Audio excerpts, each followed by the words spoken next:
I want to try and make more videos that are like unserious like this, just so I can get into a better habit of talking on camera and expressing things that are going on in my life, give you all updates and whatever.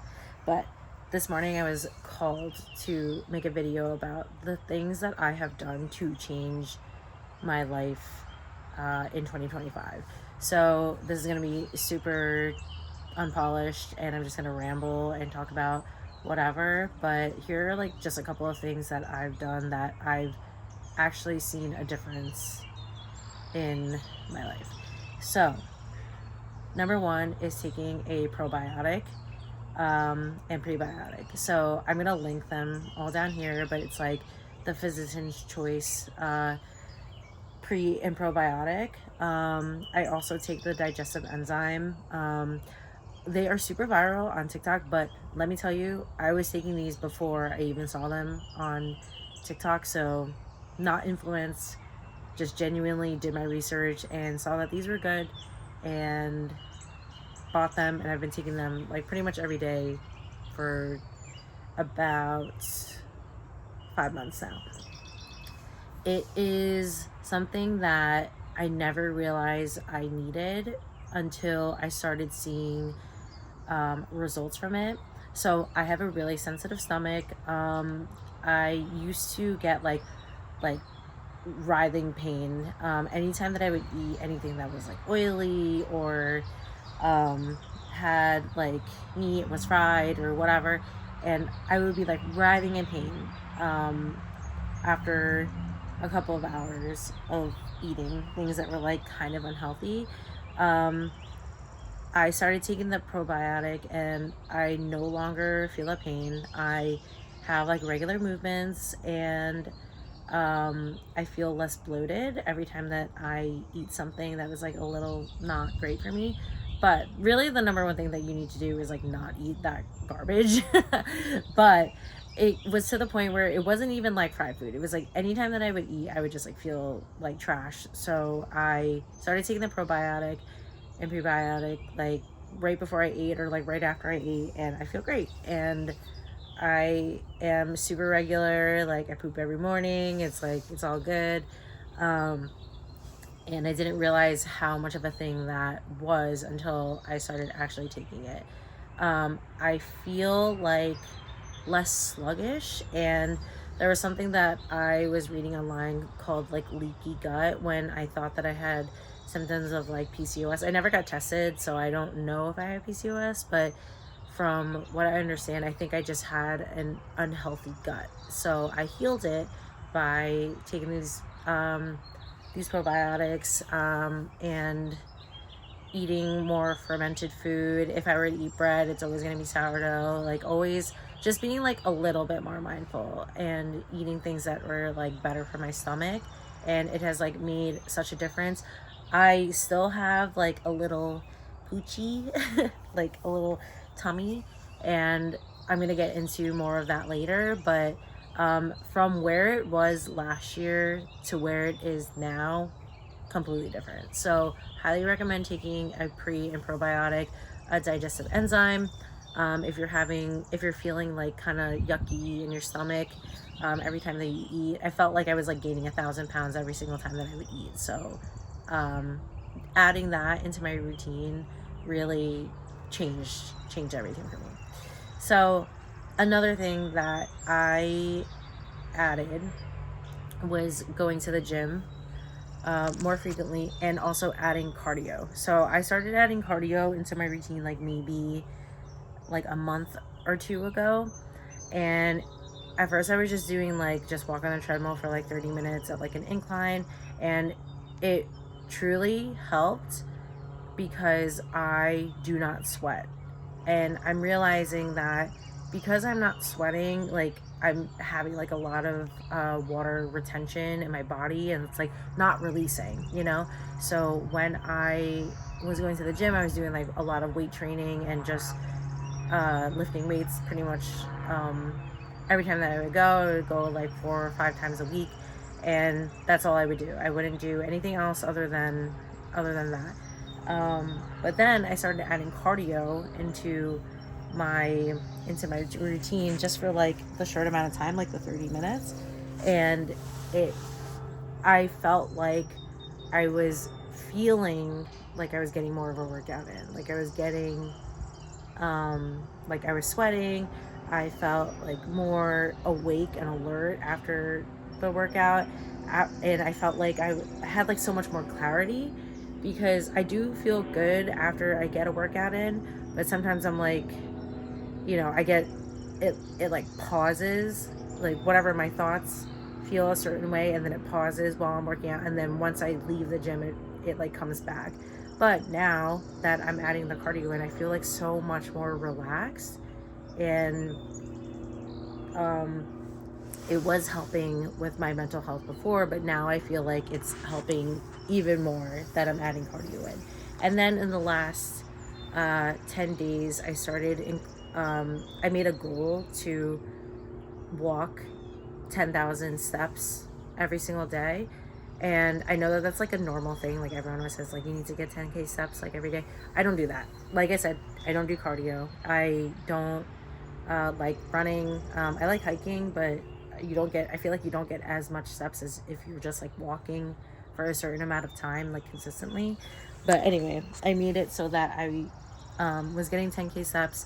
I would take that time to listen to an audiobook or like listen to a YouTube video, and just like enjoy it. And it was like fun time for me. And I hit my goal, which is great. And let me tell you, it was 10 days. My legs are so much more toned. And I know that that's like kind of like a bold statement to say, that's like, oh, you can do it in 10 days. I'm not telling you that you're going to lose like 20 pounds in 10 days. I'm telling you they're going to be a lot more toned. And I think that the reason why that is happening is because of my habit stacking, where because I'm walking more, I'm also drinking a lot more water. And I think that that has played a dual role in my fitness goals. And I truly feel like my skin is like a lot more taut. I feel like my legs are a lot smoother. um I feel like even my tummy like feels like it's a little bit flatter. And even like my arms like feel like they're a little bit more toned. And I can like see it in like my collarbones and like in my chest. It's I know it's like a very bold statement today, so take it with a grain of salt if you think that I'm making like too bold of an of a claim. But doing those two things together, I feel like changed a lot for me in the last 10 days. And also just adding on to that, accomplishing a goal was really big for me. And I felt like really proud of myself, even though it was like super small. But it made me realize that, like, hey, if I set out to do something, I can absolutely do it. Another thing that I need to stop doing is weighing myself, because my scale is not moving, but I feel a lot better. Feel like I look different. I think that the scale is kind of like a liar, and it like just robs you of joy, especially if you're someone who is very addicted to like numbers.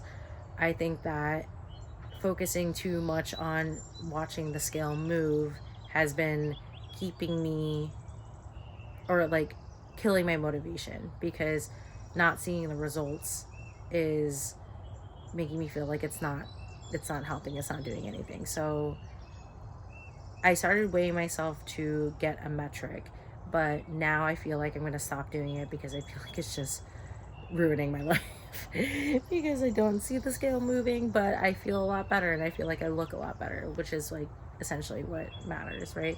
And I think that I'm gaining a lot more muscle now that I've been in the gym more frequently and walking a lot more and just like watching my diet. So I think that I understand that like that should equate to losing weight, but I think that I'm also just like gaining muscle. So I don't know. I guess it doesn't really matter, but not weighing myself is going to be like a goal of mine for the next upcoming months, and just like truly focusing on my actions as opposed to the results. So doing that, and also along with wearing my and I mean getting the 10K steps, I've been wearing my Apple Watch more, and it's showing me like my sleep and my movement, and it is really nice to like track and like have that measurement, because it shows that, like, it shows your progress. Like, it doesn't show your results, but it shows your progress.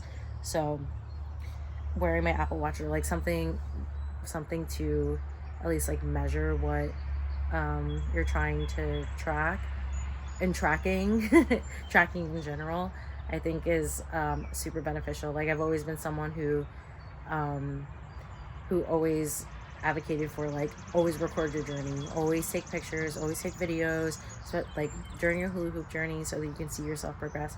And this is the same for your fitness and your wellness. Another thing that I have been I've added onto my routine is doing Pilates. Oh my god, it's like I feel like I'm just like saying all these like TikTok things, but a studio opened up near me, and it's like the only Pilates studio, or at least like the affordable Pilates studio. And I signed up because they were like having a deal. I was like, all right, I'll just try this for 3 months, like whatever, unlimited classes. I'll just like sign up as much as I can. I've been doing it for 5 days, and I did not realize, like, I do not work on these body parts while I'm at the gym. Like, I don't do a lot of like my back muscles. Definitely don't do a lot of core. Like, I hate doing core. And I feel like just in these 5 days that I've been doing it, it's like I can already feel it. Like, I feel sore. Like, I can't see it, but I feel that I'm working on muscles that I don't normally work on. And I think that having like Pilates is really great, because it's just like very small movements, but they're so effective that it feels sustainable. So if you are like lucky to have a Pilates studio, or like your gym offers Pilates classes, definitely try a class or two, and you'll see that you're not going to be feeling horrible and be like, oh, I can't do this every day. It's like, it's definitely sustainable, which is something that I need, because if it's going to be way too hard and I have to constantly put myself through it, like, yes, being uncomfortable is like a measure of growth, but I'm not gonna do it. I don't like being uncomfortable. I don't like doing those things. Like, I'll be uncomfortable for a little bit, but not like me gasping for breath and like dying every single time. Like, no, I'm not doing that. So adding Pilates was like a really great thing. And also, like, I know that people say like, oh, you need to eat more protein. I'm having a rough time doing that, because my body doesn't process meat well.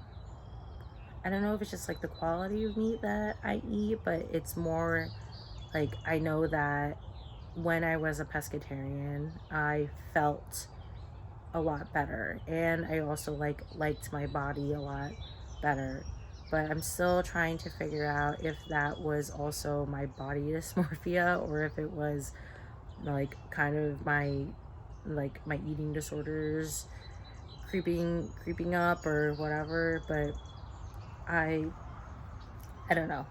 I have like eating less meat, trying to find protein in different sources, and gearing towards more of a pescatarian diet. Like, that's something that I'm going to be working on for the next couple of days, or next couple of months, and try to really focus on that. And then also, like, oh my gosh, this like kind of hurts. Drink more water. Like, I'm so bad at that. I don't know why drinking water is so difficult for me, but it like literally flushes you out. Like, you need to drink more water. Like, I feel like it sounds like counterintuitive to drink more water because you feel like bloated, or you're you have like a high like water retention, but you really need to drink more water so that it gets all the things that are retaining water in your body out of your system. So go drink water. This is a really chaotic video, and I feel like I've been talking for a really long time, but just want to post more things like this. This is not going to be edited. So enjoy my rambling, and I hope you have a beautiful day.